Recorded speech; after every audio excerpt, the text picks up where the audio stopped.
تمہاری تجارت نقصان میں نہیں رہی۔ سامعین محترم، حضور نبی کریم صلی اللہ علیہ وآلہ وسلم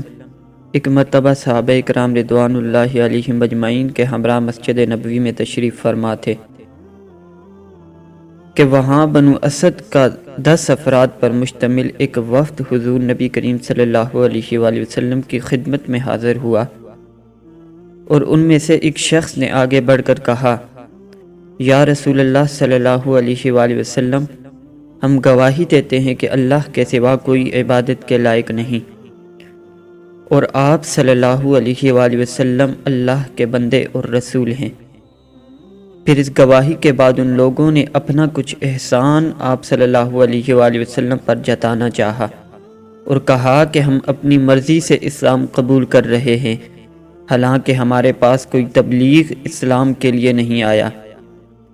اللہ عز و جل نے حضور نبی کریم صلی اللہ علیہ وآلہ وسلم کی جانب وحی فرمائی کہ اے محبوب، ان سے کہہ دیجئے کہ یہ اسلام لانے کا احسان نہ جتائیں، بلکہ اللہ عز و جل نے انہیں ہدایت دی،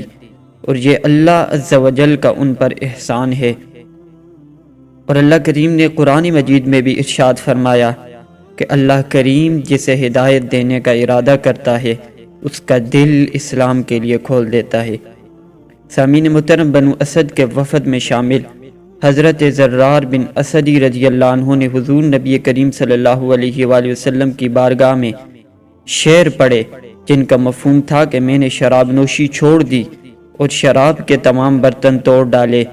اور میں اس ذات کی جانب آیا جس کی عظمت کی کوئی انتہا نہیں، اور اس سے قبل میری طاقت مسلمانوں کے خلاف جنگ میں استعمال ہوتی تھی۔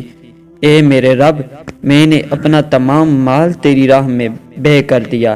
حضور نبی کریم صلی اللہ علیہ وآلہ وسلم نے حضرت زرار بن اسدی رضی اللہ عنہ کے اشعار سنے تو مسکرا پڑے اور فرمایا کہ تمہاری تجارت نقصان میں نہیں رہی، یعنی تم نے نفع ہی نفع پا لیا۔